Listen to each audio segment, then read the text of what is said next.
大家好，我是心怡。包子到了南方变得格外精致，不但小巧，而且自带鲜汤。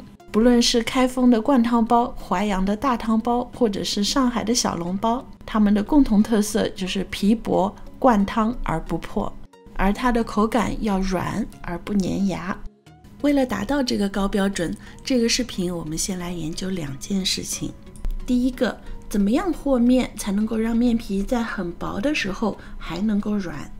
第二个，怎么样揉面才能够使面皮能够擀到薄而透光？说起薄而不破的擀面技术，请大家看到视频的最后，我要送大家一个大大的显微镜。首先，我们来和面，面粉的选择也会影响到包子的色泽和口感。作为学习和对比，这个视频我用的是中筋面粉，试验了各种和面方法。为了达到薄而软的口感，我选择了嫩酵发面和半酵发面。嫩酵发面就是没有发足的面团，相当于平时发面的1/3或者1半。半酵面团就是把发酵面团和其他面团接在一起。这里的其他面团我选择了冷水面团，因为它的延展性更好。那我们就来和一个冷水面团和一个发酵面团，再来拼接出一个半酵面团。Do you miss me at all? Do you think about the things we used to do? No, you couldn't stand tall. So why didn't you call? So many years has gone by, but I think about you all the time. Looks like you're changing and all.Why didn't you call? Something in the air, always something. 2个面团都已经成团，先揉发酵面团，揉10分钟盖好，然后醒面1个小时。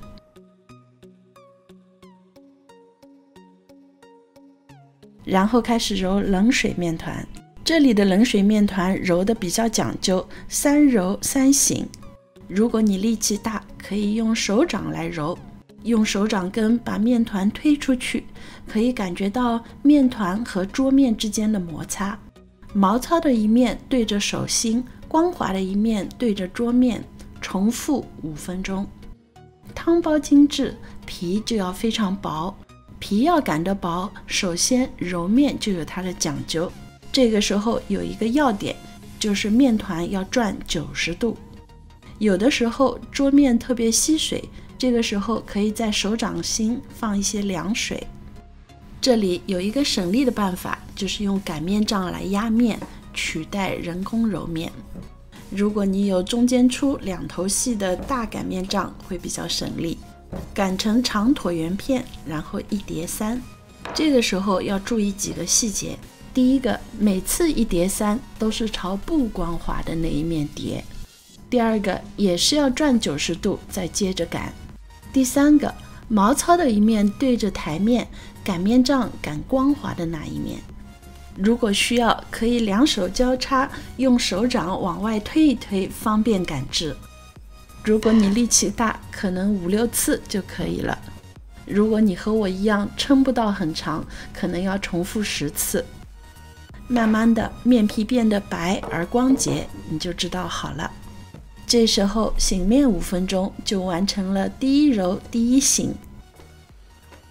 第2次接着揉5分钟，醒面10分钟，这样就完成了冷水面团的2揉2醒。第3揉我要介绍比擀面杖更加省力有效的压面方法，就是用意大利压面机。虽然非常省力，但是每次揉面的量要在150克之内。我们就来切出一部分的冷水面团和嫩酵面团。这里切面团的方向也是有讲究的，至于为什么，你可以看到视频的最后。在最后的3揉3醒之前，我们来调配半酵面团。半酵面团的配比通常是50%，但是你也可以按照自己的口感来随意。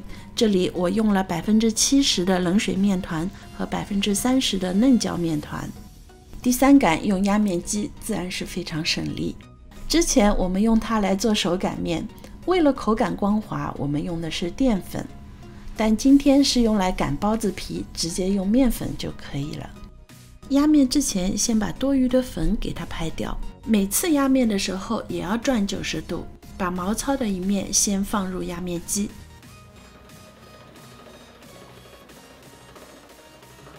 每次也是1叠3，往毛糙的一面叠，来回大约也是5、6次或者7、8次，看你的面团大小。当面片变得洁白、柔软又有韧性，那就好了。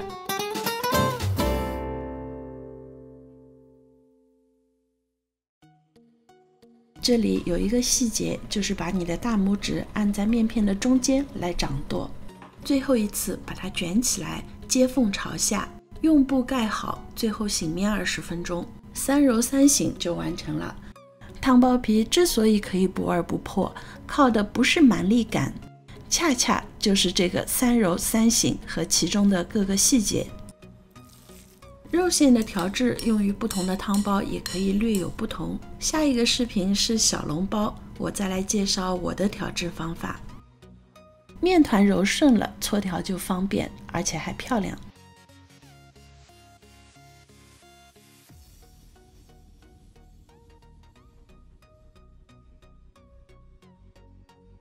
至于剂子的大小要看你的经验，专业的面点师包小笼包，每个剂子大约是5到6克。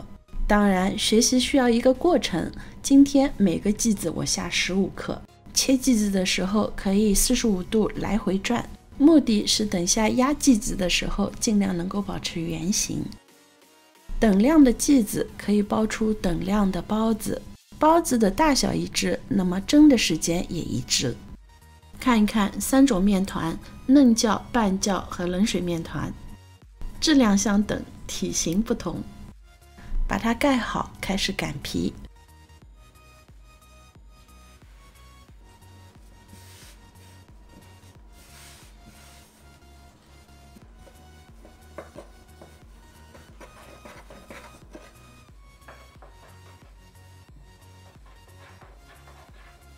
先擀成均匀的薄片，还要拍掉多余的干粉，然后拿着面皮的中间，一边转一边擀面皮的1/3。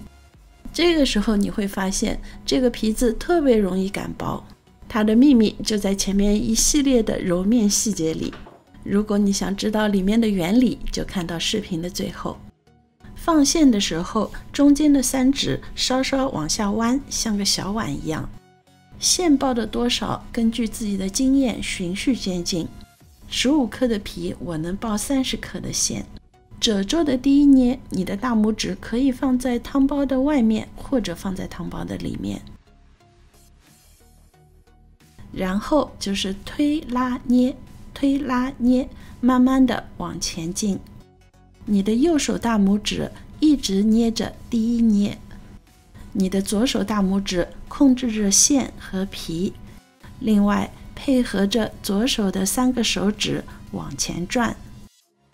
如果你和我一样，左手的3个手指不能转得那么灵活，有一个窍门，就是右手在推拉捏的时候，顺便把褶皱都往上拉一拉，顺一顺。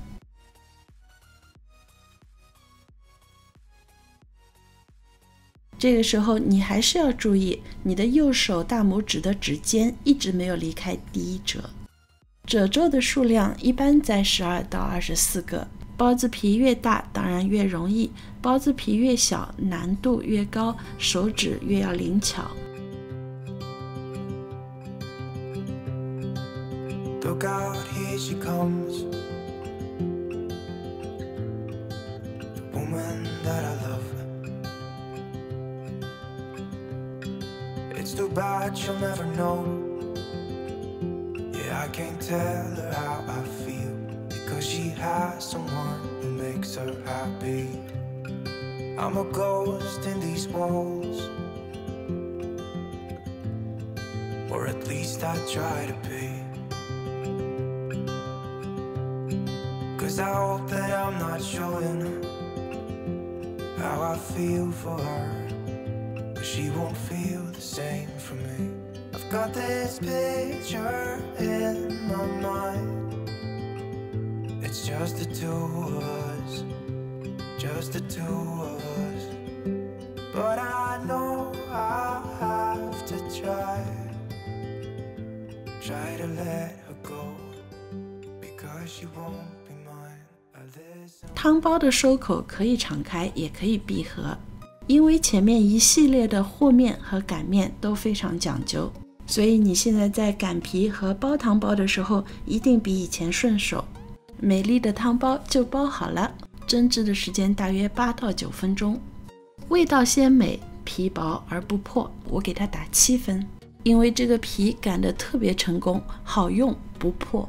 但是如果作为小笼包，在面粉的选择和和面醒面的时间上还可以改进。还有就是面剂子太大，下一次我要挑战专业。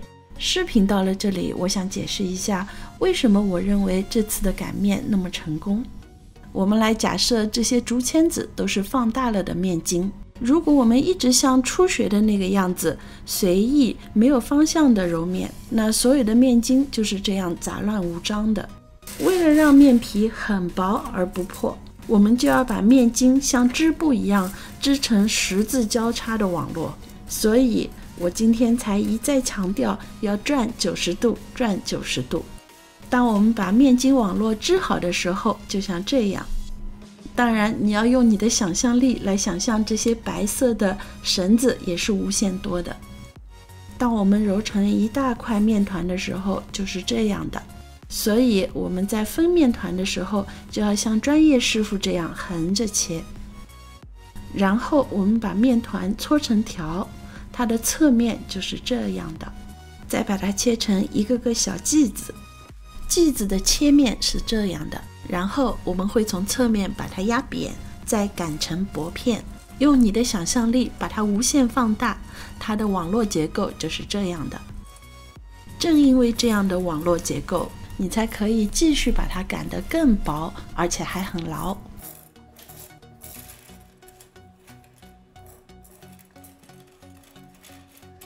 薄而不破的汤包皮就这样诞生了，你是不是和我一样很开心？